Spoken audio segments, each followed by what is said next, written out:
Hello everyone, welcome back to the career classes. Today we are going to start the chapter first science from class 8. तो चलिए start करते हैं। Crop production and management. Crop production और management के बारे में जानेंगे। तो इसमें पहले एक स्टोरी के थ्रू बताया गया है, ठीक है। एक स्टोरी के थ्रू बताया गया है कि क्रॉप प्रोडक्शन में कौन कौन सी चीजें यूज होती हैं। चलिए पढ़ते हैं।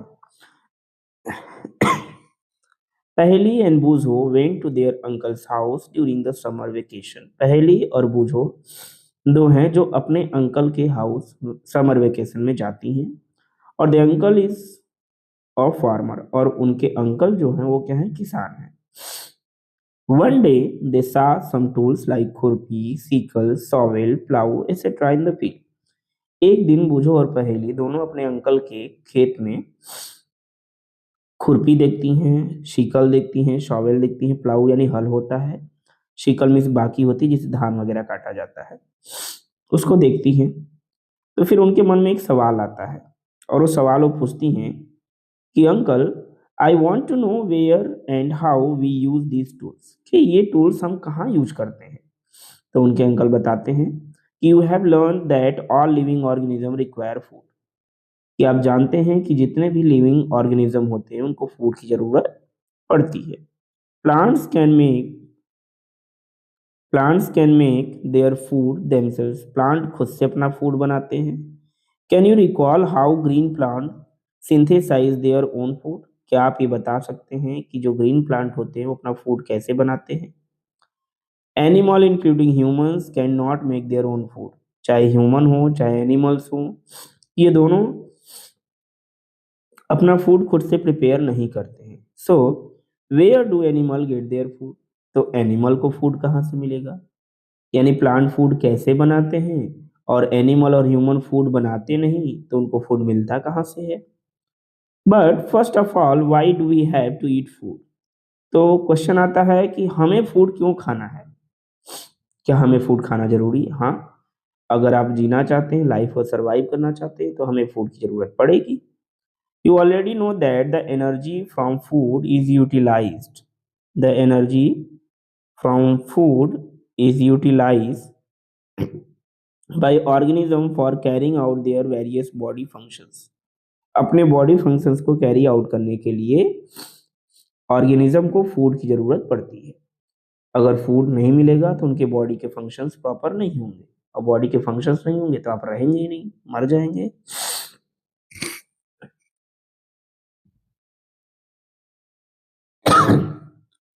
सच एज डाइजेशन, जैसे हमारे बॉडी में डाइजेशन होता है, रेस्पिरेशन होता है, एक्सक्रीशन होता है। डाइजेशन का मतलब खाने का, यानी जो भोजन खाते हैं उसका पचना। रेस्पिरेशन मतलब डाइजेशन के बाद उससे एनर्जी बनना। और एक्सक्रीशन का मतलब जो वेस्ट मटेरियल आपके बॉडी में यूज होने के बाद, जैसे हम यूटिलाइज जब कर लेते हैं फूड को, तो उसके बाद वेस्ट मटेरियल बचता है, उस वेस्ट मटेरियल को अपने बॉडी से बाहर निकालने को एक्सक्रीशन कहते हैं। We get our food from plants or animals or both. हम अपने फूड को प्लांट, एनिमल या दोनों से प्राप्त करते हैं, यानी प्लांट से भी और एनिमल से, दोनों से। Since we all need food, how can we provide food to a large number of people in our country? हमें फूड की जरूरत पड़ती है, सभी को फूड प्रोवाइड भी करना है, तो किस तरह से पूरे कंट्री को फूड प्रोवाइड हो पाता है।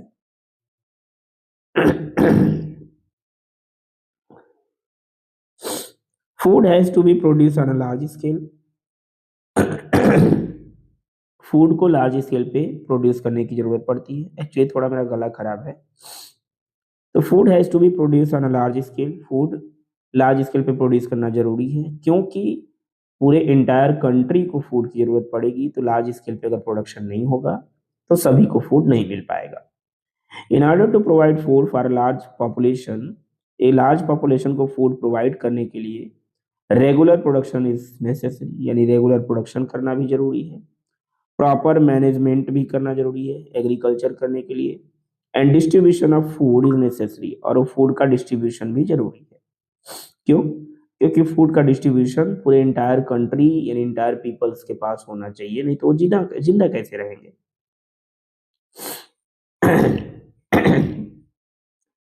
फिर बात करते हैं एग्रीकल्चर प्रैक्टिस की। तो यहाँ बॉक्स में कुछ इंपॉर्टेंट इंफॉर्मेशन दिया गया है। टिल 10,000 BC यानी 10,000 साल पहले पीपल वर नोमैडिक, जो आदमी थे, जो इंसान थे, वो नोमैडिक थे यानी जंगलों में घुमा करते थे, अपना फूड वहां से सर्च किया करते थे, पौधे को, पेड़ पौधे के फल को भी खाते थे, जानवरों को भी मार के खाते थे। They were wandering in group from place to place, group में वो होकर जगह जगह घुमा करते थे ताकि अपने फूड को सर्च कर सके, in search of food. And shelter यानी शेल्टर यानी कहीं घूमते घूमते कहीं भोजन मिल जाता था, खा पी के वहीं आराम कर लेते, उनका कोई फिक्स घर नहीं होता था। दे एट रॉ फ्रूट्स, वो कच्चे फल खाते थे, एंड वेजिटेबल्स भी खाते थे, and started hunting for animal for food, और जानवरों को भी मार कर वो क्या करते थे, खाते थे। लेटर बाद में क्या हुआ, धीरे धीरे उनका बुद्धि का विकास हुआ। दे कुड कल्टीवेट लैंड, वो खेती करने लगे, एंड प्रोड्यूस राइस, और राइस प्रोड्यूस करने लगे, वीट प्रोड्यूस करने लगे, एंड अदर फूड क्रॉप भी प्रोड्यूस करने लगे। दस वॉज बॉर्न एग्रीकल्चर, और वहीं से एग्रीकल्चर की शुरुआत हुई, यानी एग्रीकल्चर की शुरुआत 10,000 BC के लगभग ही हो गई थी।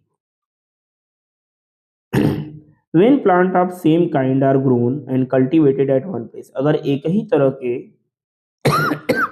प्लांट को एक जगह पे ग्रो किया जाता है लार्ज स्केल पे, तो उसे हम लोग क्रॉप कहते हैं। तो क्रॉप क्या कहलाता है, ये इतना बॉक्स में जो डेफिनेशन है, क्रॉप की डेफिनेशन है ये पूरी इतनी, ठीक है, कि when plant of the same kind are grown and cultivated at one place on a large scale is it is called crop. For example, crop of wheat means that all plant grown in a field are that of wheat. अगर wheat की cropping हो रही है तो इसका मतलब पूरे field में वीट ही लगा रहेगा। You already know that crop are different type like cereals, आप जानते हैं कि क्रॉप कई तरह के होते हैं। अगर आप गांव से बिलोंग करते हैं, विलेज से, तो आपने देखा होगा कि अलग अलग सीजन में अलग अलग क्रॉप ग्रो की जाती है। सीरियल्स, वेजिटेबल, फ्रूट्स, कभी देखेंगे अनाज बोया जा रहा है, कभी सब्जियां बोई जा रही हैं, फ्रूट्स भी लगाए जा रहे हैं। These can be classified on the basis of their season, और इन क्रॉप को सीजन के बेसिस पर क्लासिफाई कर दिया गया अलग अलग कैटेगरी में। India is a vast country, India एक बहुत बड़ी कंट्री है। The climate condition like temperature, और यहाँ का जो क्लाइमेट कंडीशन है, जैसे टेम्परेचर हो गया, ह्यूमिडिटी हो गई, रेनफॉल हो गया, vary from one region to another, एक रीजन से दूसरे रीजन में देखा जाए तो क्लाइमेट, ह्यूमिडिटी और रेनफॉल अलग अलग है। टेम्परेचर क्या होता है, यानी टेम्परेचर का मतलब तापमान होता है, जैसे गर्मी अधिक है, ठंडी अधिक है, तापमान कम होना मतलब ठंडी आना, तापमान ज्यादा होना यानी गर्मी आना। ह्यूमिडिटी क्या है, मॉइस्चर ऑफ एयर, यानी एयर में अगर मॉइस्चर है तो ह्यूमिडिटी है, ज्यादा मॉइस्चर है तो ह्यूमिडिटी ज्यादा है, कम मॉइस्चर है तो ह्यूमिडिटी कम है। विंटर में ह्यूमिडिटी ज्यादा होती है, रेनी सीजन में भी ज्यादा होती है, और समर सीजन में कम होती है। रेनफॉल की बात करें तो रेनफॉल का मतलब एनुअली कितनी बारिश होती है। Vary from one region to another accordingly, there is a rich variety of crop grown in different parts of the country. अगर आप अपने कंट्री में देखें तो कई तरह के क्रॉप्स को ग्रो किया जाता है। अगर अपने कंट्री में देखें तो कई तरह के क्रॉप्स को ग्रो किया जाता है।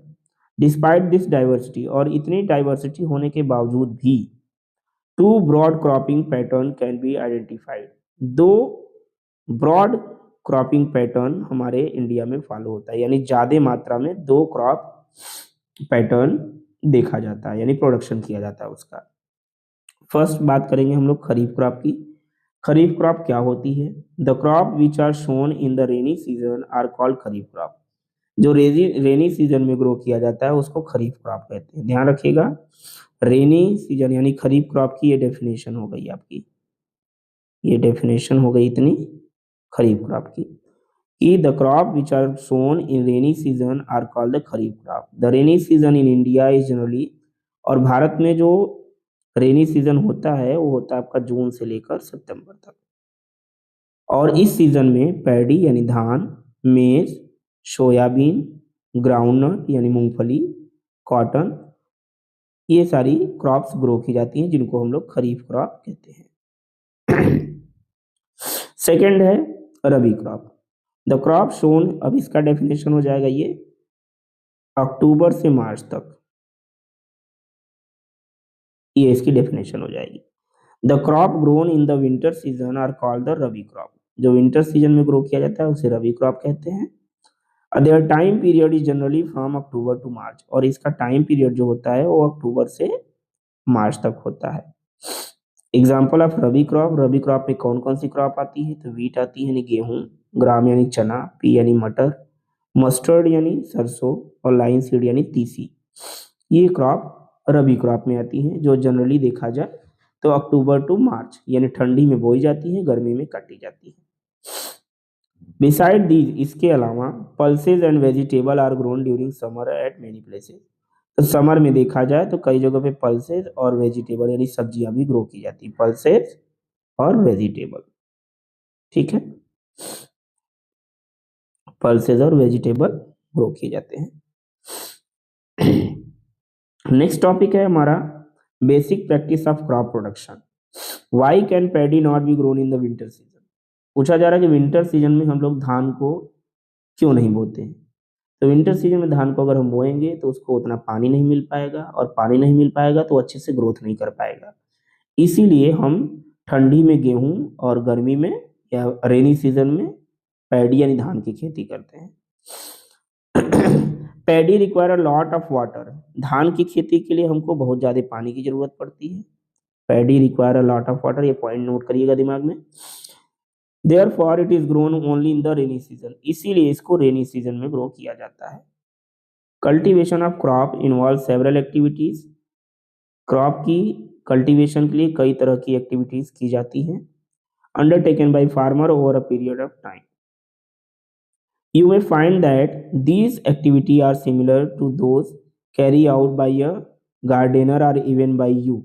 गार्डनर भी यही एक्टिविटी करते हैं गार्डन को ग्रो करने के लिए, या हम भी यही करते हैं अपने ऑर्नामेंटल प्लांट्स को ग्रो करने के लिए। ऑर्नामेंटल प्लांट क्या होते हैं, जैसे फ्लावर्स वगैरह हो गया। These activity are task are referred, और ये एक्टिविटी और टास्क जो होते हैं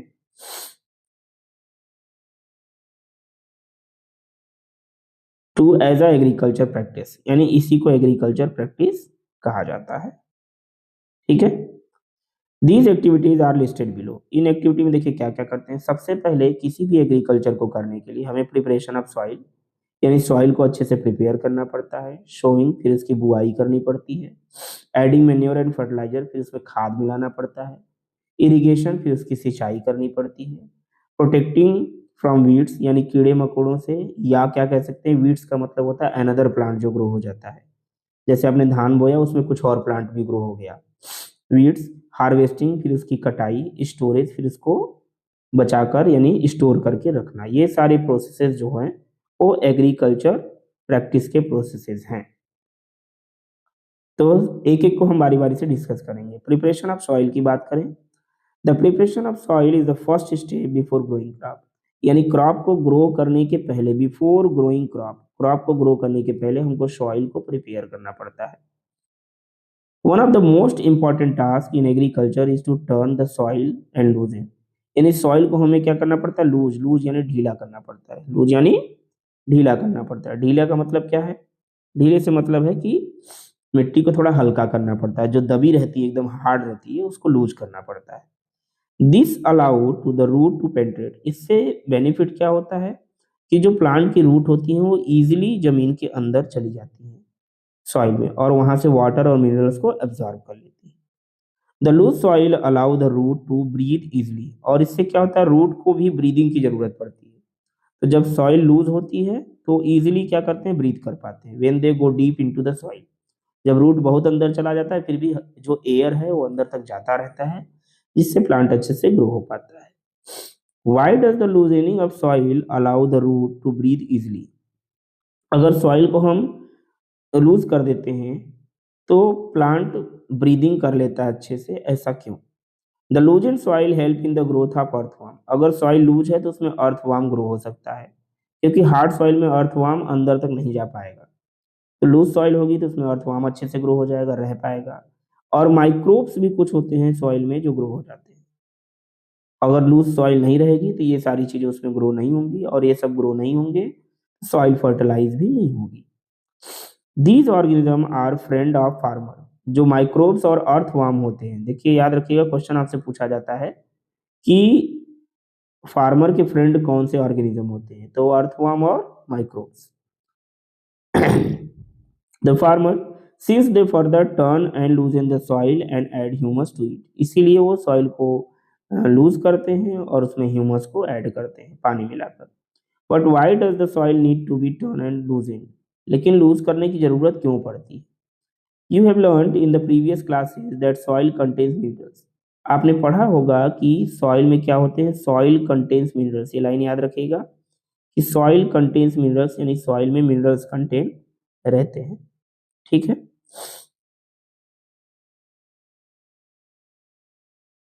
जैसे water, air and some living organism. In addition dead plant and animal get decompose, और जो डेड प्लांट होते हैं और एनिमल होते हैं जब वो मर जाते हैं तो क्या होते हैं, सॉइल में डिकम्पोज हो जाते हैं। डिकम्पोज होने के मतलब सड़ जाते हैं, और सड़ जाते हैं तो ये मैन्योर का काम करते हैं। इन दिस वे, इसी तरह से various nutrients held in the dead organism are release back into the soil. इस तरह से जो न्यूट्रिएंट्स होता है, एनिमल प्लांट न्यूट्रिएंट्स को बनाते भी हैं, न्यूट्रिएंट्स को यूज भी करते हैं, और उनके मरने के बाद अगर सॉइल में मिल जाते हैं तो वो फिर सॉइल को न्यूट्रलाइज कर देते हैं, यानी न्यूट्रिशन दे देते हैं, sorry. These nutrients are again absorb by plant, और वही न्यूट्रिएंट्स जो प्लांट यूज किए रहते हैं फिर से वही न्यूट्रिएंट सॉइल को मिल जाता है। Since only a few centimetre of the top layer, और बात करें कि सॉइल में मिनरल्स कहाँ तक होते हैं, तो since only a few centimetre of top layer of soil support plant growth, यानी सॉइल का जो टॉप लेयर होता है कुछ ही अंदर तक देखा जाए तो प्लांट को सपोर्ट कर पाता है। बहुत अंदर तक प्लांट को अगर आप पेंट्रेट कर देते हैं या अंदर ग्राउंड के नीचे दबा देते हैं तो वो वहां से ग्रोथ भी नहीं कर पाएगा, वहां उसको मिनरल नहीं मिल पाएगा, मिनरल भी नहीं मिल पाएगा। क्यों? क्योंकि मिनरल्स सरफेस पर ही मिलते हैं कुछ सेंटीमीटर या मीटर तक, जहां तक आप सॉइल को लूज कर पाते हैं, और उसी में न्यूट्रिएंट्स रीच होते हैं, मतलब ज्यादा न्यूट्रिएंट्स पाए जाते हैं, so that plant can use these nutrients, इसी ताकि प्लांट उस न्यूट्रिएंट्स को यूज कर सके। दस इस प्रकार turning and loosening of soil is very important for cultivation. इसी प्रकार लूजेनिंग और turning of soil into, soil को लूज करना और पलटना, हर बार खेती करने के बाद मिट्टी को उसकी प्लाऊ करके उसको पलट दिया जाता है जिससे न्यूट्रिएंट्स फिर से बन सके। तो प्लाविंग क्या कहलाता है, प्लाविंग का डेफिनेशन देखिए यहाँ आपको मिल जाएगा, इसको नोट कर लीजिएगा। The process of loosening and turning of the soil is called the tilling और प्लाविंग।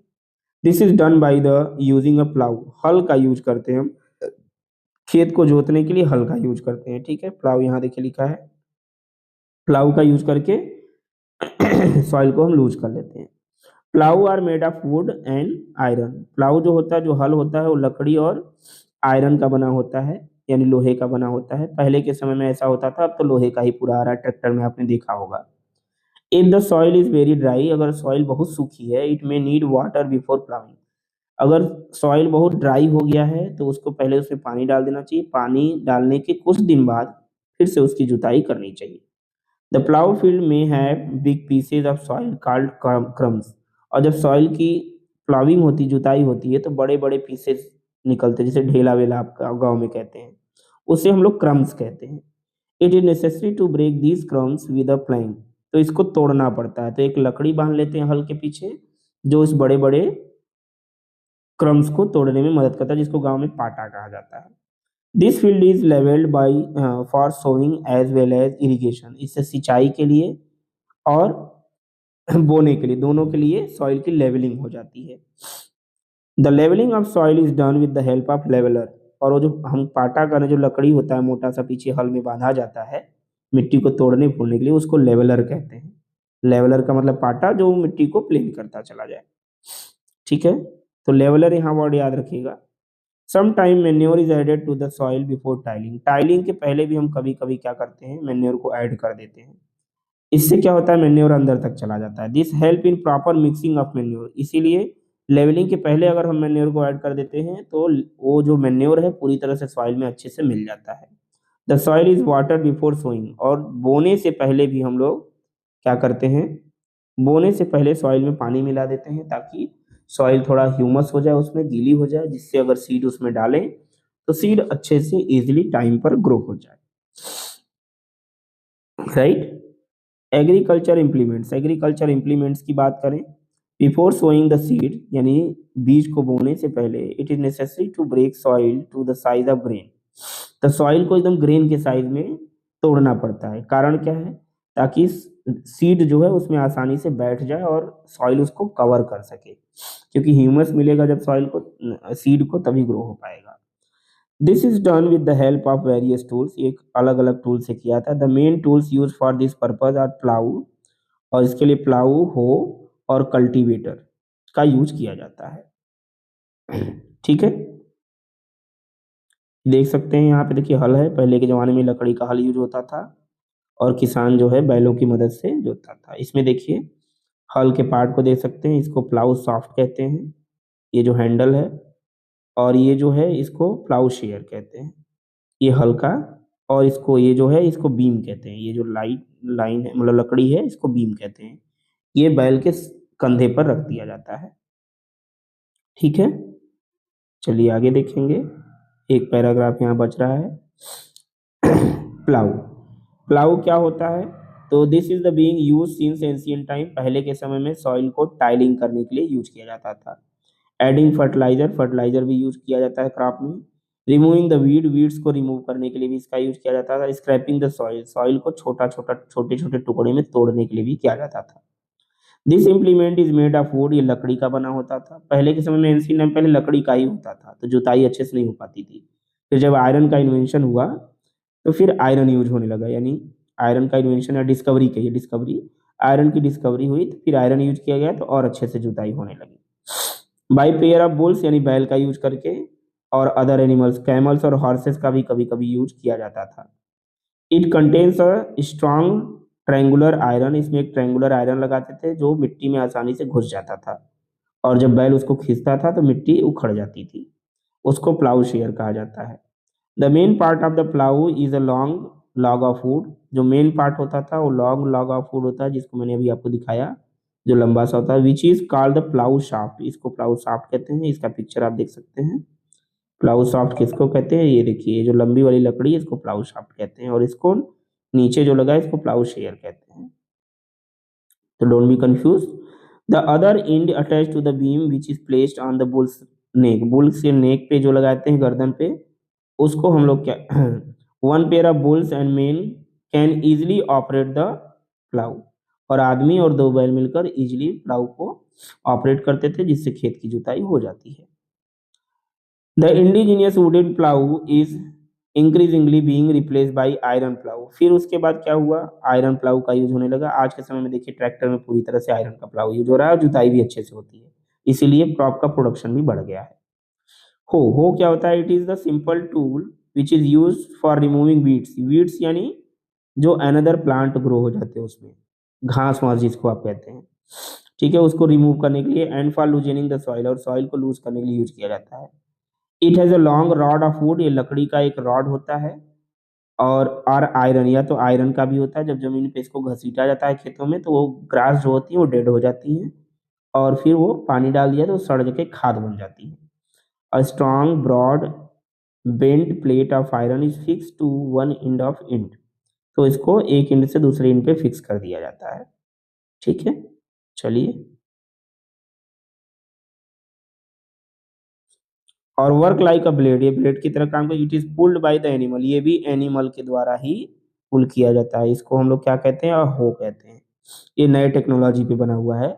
इस रॉड को देखिए रॉड कहते हैं, इसको बीम कहते हैं, जो बैल के कंधे पे रखा जाता है, इसको हैंडल कहते हैं, इसको पकड़ा जाता है, और ये देखिए यहाँ पे इसमें ग्रेन भरा जाता है, एक मिनट इरेज कर दूं, यहाँ देखिए ये ग्रिप है, ग्रिप मतलब इसको किसान पकड़ लेता है, और ये हैंडल इस हल से लगा रहता है, इससे उसको संभालता है। ये देखिए बेंट आयरन की प्लेट है और एक रॉड है, और बेंट जो आयरन की प्लेट है यही जुताई का काम करता है, मिट्टी को उखाड़ने का काम करता है। कल्टीवेटर, आज के समय में देखिए कल्टीवेटर आ गया, इस ट्रैक्टर के जो पीछे लगा हुआ है इसको कल्टीवेटर कहते हैं। Nowadays ploughing is done by the tractor driven by cultivator. ये देखिए ट्रैक्टर है और ये कल्टीवेटर है और ट्रैक्टर से कल्टीवेटर को ड्राइव किया जाता है जिससे इजीली अच्छे से जुताई हो पाती है और लेबर और टाइम की बचत होती है, ज़्यादा लेबर की जरूरत नहीं पड़ेगी, एक ट्रैक्टर ज़्यादा लार्ज एरिया को भी क्या करेगा, प्लाउ कर देगा। फिर शोइंग की बात करें, showing is the most important part of crop production. Crop production का सबसे इंपॉर्टेंट पार्ट देखा जाए तो शोइंग ही तो है। अगर हम क्रॉप नहीं लगाएंगे तो क्या मतलब रह जाएगा। बिफोर शोइंग, बोने के पहले यानी बुआई के पहले, शोइंग का मतलब क्या होता है, बुआई होता है। बुआई के पहले good quality of seed are selected. अच्छे क्वालिटी के सीड को पहले हमको सेलेक्ट करना पड़ता है। अगर सीड अच्छा होगा तो प्रोडक्शन भी अच्छा होगा। Good quality seed are clean, उसको साफ किया जाता है। हेल्दी होता है, seed of a good variety, अच्छे वैरायटी का जो सीड होगा वो अच्छा ग्रोथ भी करेगा। Farmer prefer to use the seed give high yield. High yielding का जो प्रोडक्शन होता है, ठीक है, अब सीड अच्छी होती है तो हाई यील्डिंग का प्रोडक्शन भी होता है। सिलेक्शन ऑफ सीड की बात करें, one day I saw my mother put some gram seed in a vessel. एक दिन इसने मम्मी को देखा कि कुछ एक वेसल में यानी कंटेनर में कुछ ग्राम के सीड को रख रही हैं। After a few minutes some seed started to float. और कुछ सीड उसमें क्या हुआ, तैरने लगा। कुछ सीड क्या हुआ, तैरने लगा। और कुछ डूब गया। तो जो डूब गया वो अच्छा था, जो तैर रहा था वो क्या था, वीक था यानी खराब था। आगे बात करें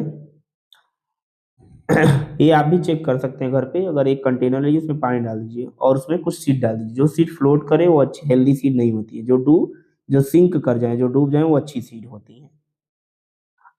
are there seed which float on the water, would these those be lighter or heavier than those which sink. जो डूब गया वो हैवियर है, जो फ्लोट कर रहा है वो लाइटर है यानी हल्का है।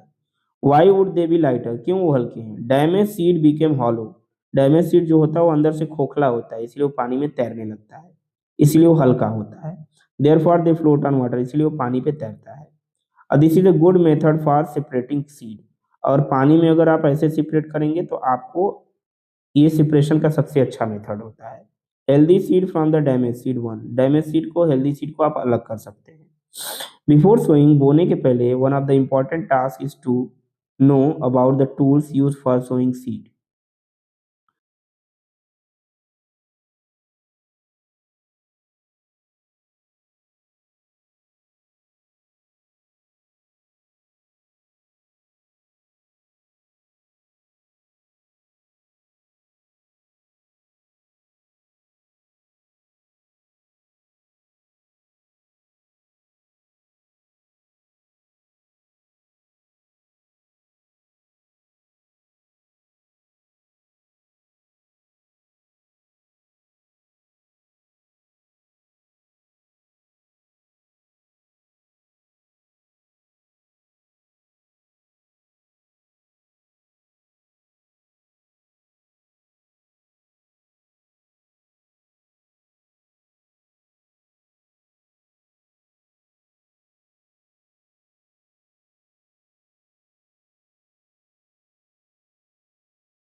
कि ओवर क्राउडिंग से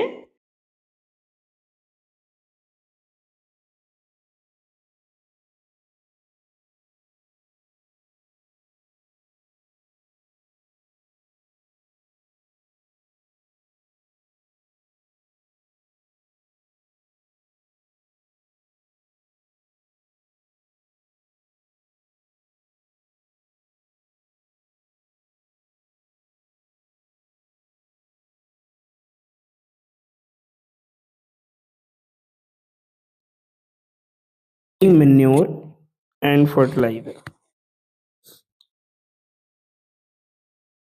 The substance which are added to the soil in the form of nutrients, जो substance हम सॉइल में न्यूट्रिएंट्स के लिए ऐड करते हैं, यानी जो सब्सटेंस सॉइल में हम न्यूट्रिएंट्स के लिए ऐड करते हैं for the healthy growth of plant and are called manure या फर्टिलाइजर, यानी प्लांट के हेल्दी ग्रोथ के लिए जो सब्सटेंसेस हम सॉइल में ऐड करते हैं, देखिए सब्सटेंसेस सॉइल न्यूट्रिएंट्स, यानी जो सब्सटेंसेस सॉइल में न्यूट्रिएंट्स के लिए हम ऐड करते हैं उसे फर्टिलाइजर या मैन्योर कहा जाता है। I saw a healthy crop growing in a farm. In the neighboring farm, the plant were weak. Why do some plant grow better than others? कुछ प्लांट क्यों अच्छे से ग्रो होते हैं, कुछ प्लांट क्यों अच्छे से ग्रो नहीं होते हैं, इनको जानने के लिए क्या कारण हो सकता है। तो जो सीड हेल्दी नहीं होते हैं वो अच्छे से ग्रो नहीं कर पाते हैं, या जो बहुत पास पास लगा दिए जाते हैं वो भी अच्छे से नहीं ग्रो करते हैं। तो आइए जानते हैं कि soil supplies minerals nutrients to the crop. Soil क्या करता है, क्रॉप को मिनरल्स और न्यूट्रिएंट सप्लाई करता है, मिनरल्स और न्यूट्रिएंट सप्लाई करता है, right.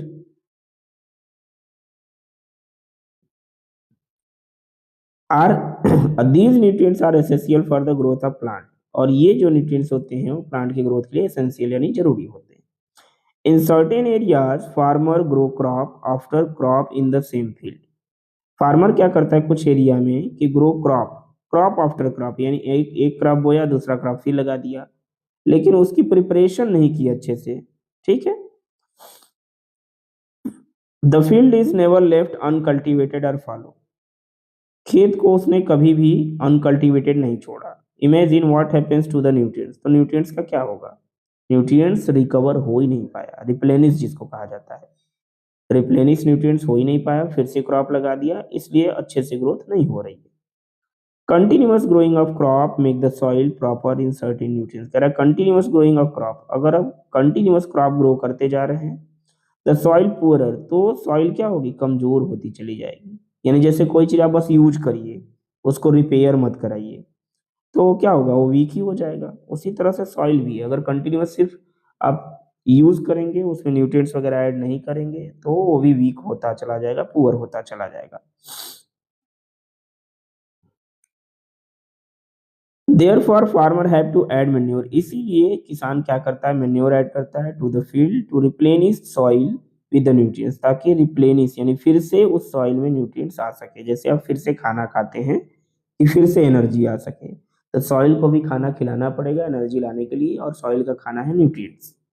This process is called the manuring, इस प्रोसेस को हम मैन्योरिंग कहते हैं, यानी adding nutrients to the soil to replenish the nutrients, nutrients फिर से लाने के लिए उसको हम लोग क्या कहते हैं, मैन्योरिंग कहते हैं। ये लाइन याद रखिएगा।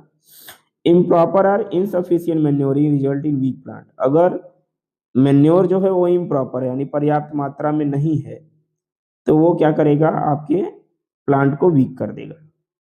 Manure is an organic substance obtained from the decomposition of plant और animal waste. Farmer dump plant and animal waste in pits, farmer क्या करते हैं, एनिमल वेस्ट को और प्लांट को डंप कर देते हैं एक गड्ढे में, and open places and allow to decompose, उसको सड़ने के लिए छोड़ देते हैं, डिकम्पोज यानी सड़ने के लिए छोड़ देना, ठीक है, सड़ने के लिए छोड़ देते हैं। The decomposition is caused by some micro, और उसमें कुछ माइक्रो ऑर्गेनिज्म डाल देते हैं, जैसे अर्थवर्म हो गया, कुछ बैक्टीरिया, कुछ माइक्रोब्स हो गए। The decompose matter is use organic manure, इसको हम लोग ऑर्गेनिक मैन्योर कहते हैं, जो डेड प्लांट और एनिमल से बनाया जाता है। You have already learn about the vermi composting, vermi composting के बारे में आपने क्लास 6 में पढ़ा होगा।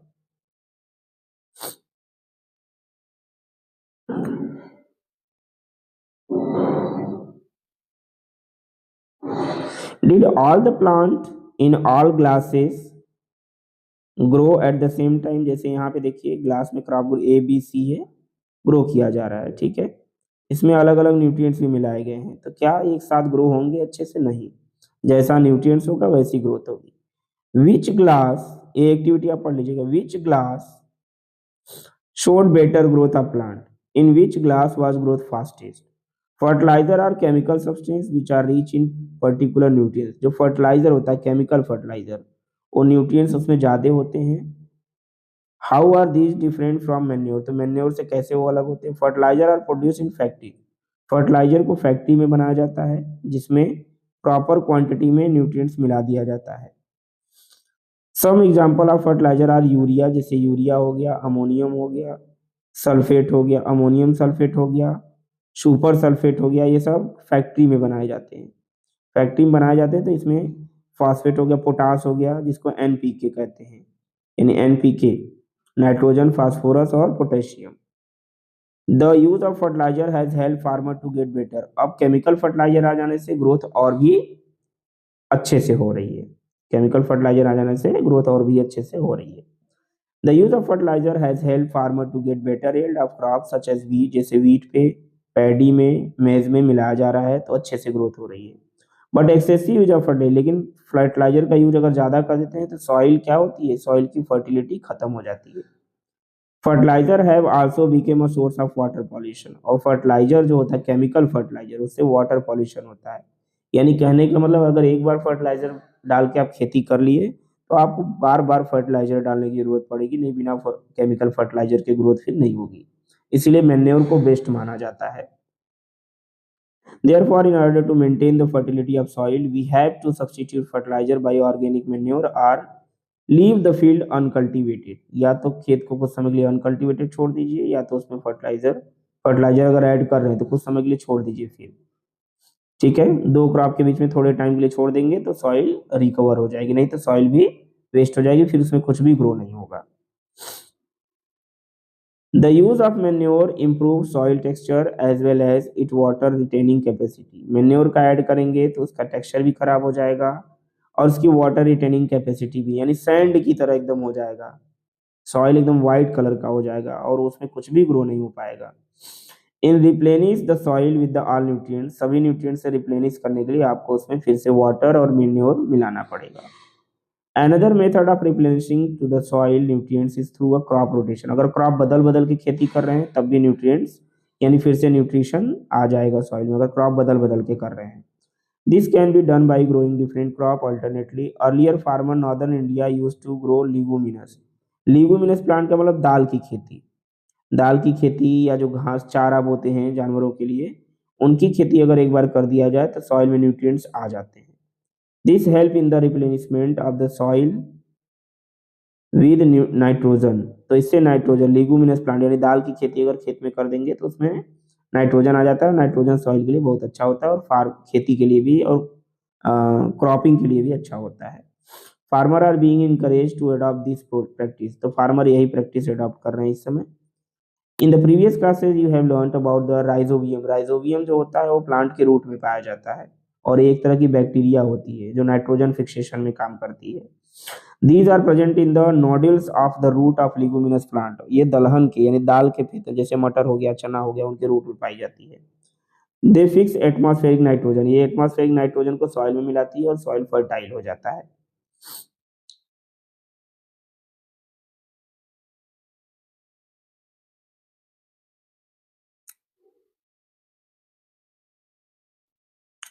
चलिए यहाँ मैन्योर और फर्टिलाइजर में देखिए कुछ डिफरेंसेस दिए गए हैं, इनको स्टडी कर लेते हैं। कि fertiliser is an organic salt, ये ऑर्गेनिक सॉल्ट होता है। Manure is a natural substance obtained by the decomposition of cattle dung. Cattle dung, human waste और प्लांट के रेसिड्यू, यानी प्लांट का जो लीव्स हो गया, उसकी डाल हो गई, इससे बनाया जाता है। Fertiliser is prepared in factory. Fertiliser, chemical fertiliser factory में प्रिपेयर किया जाता है, जबकि मैन्योर घर पे खेतों में प्रिपेयर किया जाता है। Fertiliser does not provide any humus to the soil. Fertiliser से सॉइल को कोई ह्यूमस नहीं मिलता है, इसलिए सॉइल को वेस्ट कर देती है, अनफर्टिलाइज कर देती है। और manure provide a lot of humus to the soil. और मैन्योर मिलाते हैं तो ह्यूमस ज्यादा आता है, जिससे ग्रोथ अच्छी होती है, सीड अच्छे से ग्रो भी होता है अच्छे से वो अंकुरित मतलब जम भी जाता है। Fertiliser are very rich in plant nutrients, इसमें न्यूट्रिएंट्स ज्यादा होते हैं, नाइट्रोजन, फास्फोरस, पोटेशियम। और manure is relatively less rich plant, तो मेन्योर अगर मिलाते हैं तो प्रोडक्शन कम होगा, और केमिकल फर्टिलाइजर मिलाते हैं तो प्रोडक्शन ज्यादा होगा, लेकिन सॉइल वेस्ट भी यानी पॉल्यूट भी ज्यादा होगी। तो मेन्योर से प्रोडक्शन भले कम हो रहा है लेकिन सॉइल बची हुई है, लेकिन केमिकल फर्टिलाइजर से प्रोडक्शन ज्यादा हो रहा है, तो इसमें प्रोडक्शन की ज्यादा जरूरत है क्योंकि कंट्री की पॉपुलेशन बहुत बढ़ गई है, जिससे हमको प्रोडक्शन ज्यादा चाहिए। सॉइल को बचाने का तो कोई नहीं सोच रहा है। ठीक है।